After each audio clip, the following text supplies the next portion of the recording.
Good morning, everybody. Welcome to Coffee with KPP Live, the show that's dedicated to providing you with advice for life so that you can live richly and work towards the life that you've earned. My name's Kyle Roy. I'm an advisor with KPP. I'm glad to be joined with my colleague, Ben Hopper. Good morning, everybody. Hope everyone had a great Christmas holiday and is looking forward to the new year. We've got a lot to be thankful for, and I'm very excited to be here with Kyle on the show this morning. Now, this is our last show of 2021. We're coming into a new year, and we got a lot to talk about. Today, we're going to talk about the market wrap-up. Really, what did the equity markets look like in 2021, and really give some insight into where we believe, where we feel that not necessarily where the markets might be going. We can't predict the future, but we're going to give a good market wrap up, and knowing where we are now is some good insight into where we might be heading. Sure thing. Let's get into it. All right. So 2021, there was a lot that happened. We had coming out of COVID. COVID went away, it seemed, for a little while. Then it came back with the Delta variant and the Omicron variant. And the markets, quite frankly, when we talk about the stock market, most people immediately think about the S&P 500.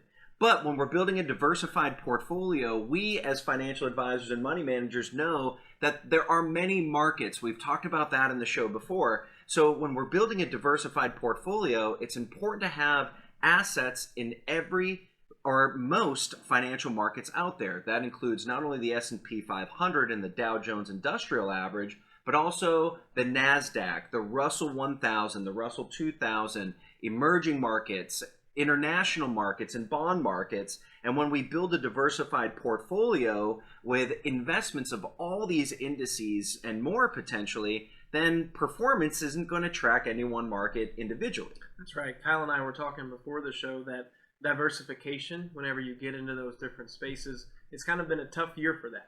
It's been challenging just because it's been very volatile. You know, the S&P 500, the stock market, large cap growth spaces have done so well, and investors look at that primarily, tends to be what they think of as the market. That has just done so much better, and we'll talk about results here, than many of these others, that it's been tough to be in some of those other spaces. So let's talk about the S&P and the Dow. So the S&P 500 and the Dow Jones Industrial Averages, like Ben said, are America's largest companies. When you're investing in the stock market, you're actually investing a portion of your money into these companies in those markets or in those indices. So if you buy a share of one company, I can't name names of companies here because it seems to be an endorsement sometimes. Compliance gets on us when we name an individual company. But if we buy into a stock into an individual company, that represents ownership of that company.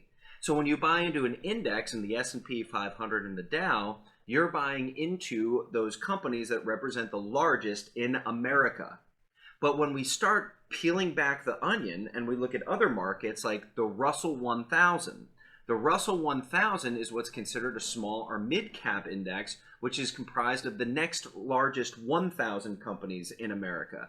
Then you have the Russell 2000 is the next 2,000 largest companies in America. So we start getting smaller and smaller companies with these different indices. And then you have the NASDAQ. What's the NASDAQ? Let's tell the audience what the NASDAQ is. Primarily large cap companies that are in the technology space. So your Apple and Amazon and Google, those are some common names. And then you've got some high flyers in there like Lucid and Tesla and that sort of thing. So the NASDAQ and the S&P 500 year to date are both in that 27 to 28% range. And so it's been a great year for those indices especially. And then you have international indices. The EFA is the European markets generally. It's the European equivalent of the S&P 500. You have emerging markets indices that are going to comprise countries like China or in other Southeast Asian countries where you have small companies that are going to be the future 10, 15, 20 years from now. We hope that those countries are going to move into the developed world, and the companies that are starting there will become great places to invest today, potentially, because they'll do well in the future. So when we look at building a diversified, not to mention bonds, let's look at bonds too. Right.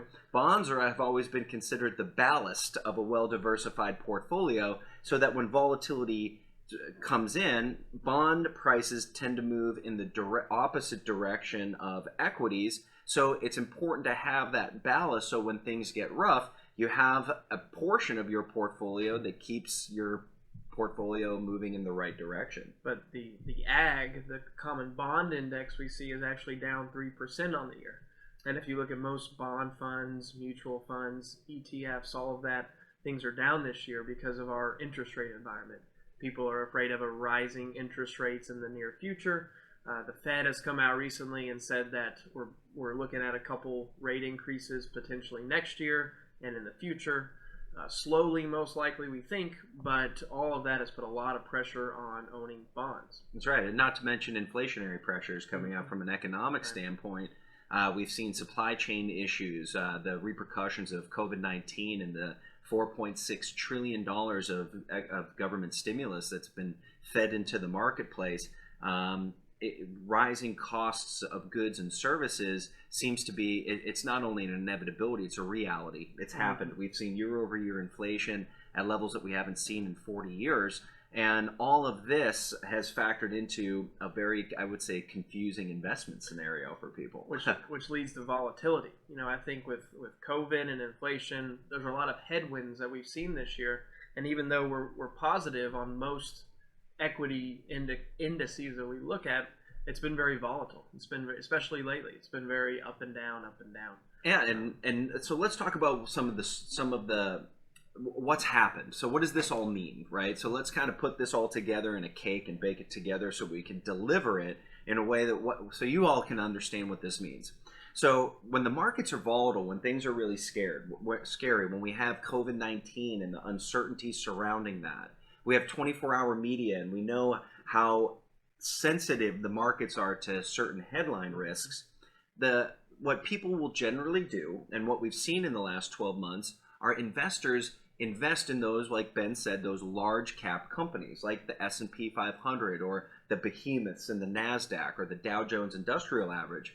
And the reason is because when things get tough, well, investors are going to move their assets to companies that they believe have a highest likelihood of being around in 5, 10, 15, 20 years and beyond. The largest companies with the most amount of capital and the largest client base, the Apples, the Amazons, the Googles, for instance. Amazon has actually had a tough year in the stock market, but we can talk about that. We're not here to analyze individual equities. But the bottom line is people tend to move those monies to those safe bets. Whereas the smaller companies, the small tech companies, the small cap companies, or even the emerging markets companies and those companies in those countries that might not have as stable a foundation that we do in America here, those are called more speculative investments. And speculative investments, when things are scared, have just underperformed as of late. Right. Whereas we believe in the long run, if you look at it historically speaking, small and mid cap, there's data out there that shows that's the place you want to be, but it's a long-term perspective. And what Kyle and I are talking about is just kind of what we've seen this year. But we always talk about it's so important to keep that long-term time horizon. And even though a year might seem like a long time, in the course of a whole investment career, it's not. That's right. Yeah, so this year, if you're looking at your portfolio and you see that the large cap indices are up 27%, the S&P 500 is up 27% year to date. The NASDAQ is up about the same year to date. But then when you look at the indices like the Russell 1000, the Russell 1000 is up 14.5% year to date. However, if we look at the chart since February, it's actually down. It's about flat or down a little bit, yeah. Down a little today as data they're recorded, flat or down since February. So that means small cap companies did well early in the year, but then they've struggled throughout the rest of the year. There might be several reasons. One, because last year we saw such a large run-up after COVID-19 and stimulus coming in. But since February, again, we've had Delta variant, we've had Omicron variant, we've had headline risks come out, we've had inflationary pressures. Inflation puts a larger burden on small cap companies because profit margins are tighter for small cap companies. So when we look going forward in the near term, if we do have transitory inflation, then that means it'll last for a relatively short period of time. Those small and mid-cap, more quote-unquote speculative type of companies might struggle in the near term.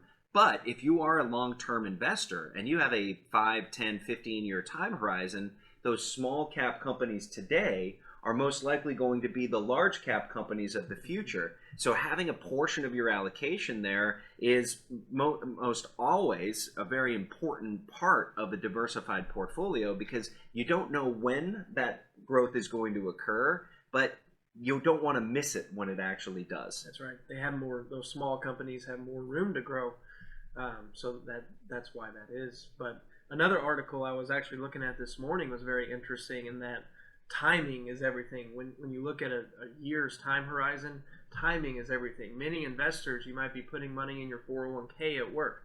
You might be putting money in an investment account. You might have different cash flows that come in to the market at different times. So your actual experience almost never is almost never what we are saying in these numbers in this data. If the S&P is up 27.5%, and you're putting money in your 401k, well, all those dollars haven't been in the market all year. Yeah. So that's why a lot of times investors might be wondering, why am I not up that much, or why, there's going to be times when you might do better than the S&P 500, and why is that? It all has to do with timing and when you get in and when you get out. Hopefully, if you're prudent, staying the course, then you're not getting in and out a lot.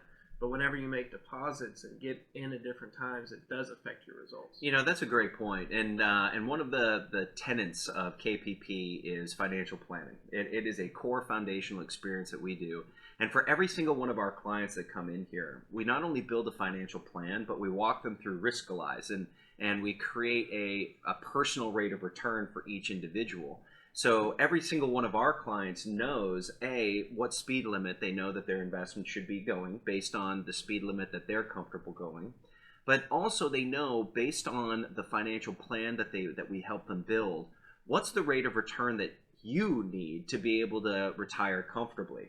So not only is timing in your investments and your experience going to be different from what you read in the papers or see on the news, but also it matters less than really what you need to return. Mm-hmm. So in other words, if in your financial plan we can show you that you only need a 5.5 to 7% rate of return over the rest of your life to retire comfortably, you probably don't need to have pedal down, cruise at 100 miles an hour with your investment portfolio when you only need to be in third gear cruising at 65, 70, right? Sometimes you've won the race and need to protect the trophy, but everyone's different in that.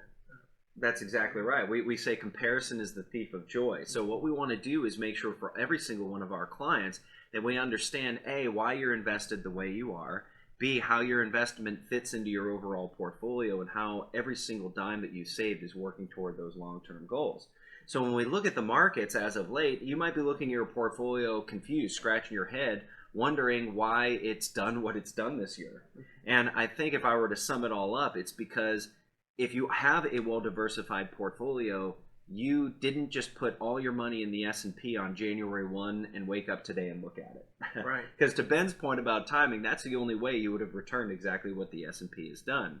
When you have a diversified portfolio, you want to make sure that we never know which market is going to be the best performer in the world, but what we do want to make sure we have is a diversified portfolio to mitigate and reduce your risk, and that we're working toward that future that you have imagined for yourself. And part of that, quite frankly, means you're never going to have all your assets in the best market, because quite frankly, you never know which one is going to be the best market next year. And going back to what we said about the headline risk and the news and what we've seen this year, I feel like this has been a year, maybe the last 2 years, where we have conversations more and more regarding current events and recent news when it comes to the stock market, and what we believe in and what we'll tell our investors and our clients is that sometimes you just got to put your blinders on to that stuff. Sometimes your decision on how you invest shouldn't be dictated by what's on the news channel right now. Mm-hmm. It's important to be aware and for us to be educated on those topics, but that doesn't mean it should drive your decisions. Yeah, and that's well said. And so, in going forward, here's really what I think as a team, what we can help you expect, so to speak. First, if we continue to see volatility and we continue to see headline risk and we continue to see variants of COVID-19 come out and those fears, large cap stocks are probably going to continue to do well. So in an environment of uncertainty, with the stability that we have of the economic stimulus and the government stimulus, that's a good environment for large cap stable companies to do well. However, if we do see COVID-19 start to fade into the distance, God willing, we hope that that happens, and we start to see people travel again, and we see the markets open up and the global economies open up, then that's going to potentially be a time where we see emerging markets economies and we see small and mid-cap companies start to do well again. So, but we don't know what's going to happen. We don't know how virulent or how dangerous Omicron is, right? We don't know that. So we want to be able to have one hand in the cookie jar of the large cap. We want to have some portion of our portfolio in the small, mid, more spec stocks, because quite frankly, when the world opens back up, it's probably going to be like the roaring 20s again. People are going to want to get out and party and spend money like there's no tomorrow, because quite frankly, from COVID-19, we realize that every day is a gift, right? That's right. But then that leaves a place for bonds. Where do we look at bonds? If we look at a rising equity, rising interest rate, rising inflationary environment, why would we own bonds at all? And the reason is because we all need ballast. Because we, just like to assume that we know that the markets are always going to go up to the right is as a statement with as much hubris as anything else. We don't know what's going to happen in the bond environment. We've seen low interest rates in the Japanese markets for the last 30 years. We could see similarly low interest rates in America for the foreseeable future. So we don't know if something else is, or another economic or global event's going to happen that would make bonds in those type of environments a good, solid investment. So having a portion of your portfolio in conservative cash or bond type allocation is almost always prudent, especially if you're closer to retirement or more conservative investor, because not losing your money is just as important as gaining your money in retirement, but also giving yourself the opportunity to be able to capitalize on a down market, and that's what bonds and cash give you the ability to do. And in addition to that, if you do have allocation to bonds in your portfolio, conversations that we're having with people a lot is, are there some alternatives to bonds as well? So although we do believe that bonds are a part of a diversified portfolio, especially if you're in retirement, what are some ways we can maybe shift away from bonds without just owning more equities? So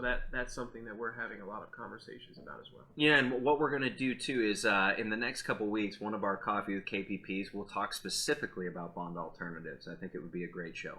So with that said, anything you want to leave our audience as we go into the new year? It's been a great year. Like I said at the start of the show, we have a lot to be thankful for. And on behalf of all of us at KPP, viewers especially, all of our clients, all of the people that tune in and follow us on social media, thank you. Thank you for tuning in and for being a part of what we do here, because we don't exist without you all. So have a great new year. Hope everyone had a great Christmas. Kyle, do your closing. Yeah. Well, I exist without you all, but not as popular without you all, right? So share that button, like us on Facebook, share us with your friends, family members, and loved ones. And if you have any questions, concerns, you're looking for a financial advisor, you want a second opinion, give us a call at KPP. Our phone number is 502-394-0400. We're located in the heart of Louisville's east side on the corner of Shelbyville Road and Hurstbourne Lane. On behalf of everybody here at KPP, thank you for watching. Happy New Year. We look forward to seeing you soon. Bye-bye.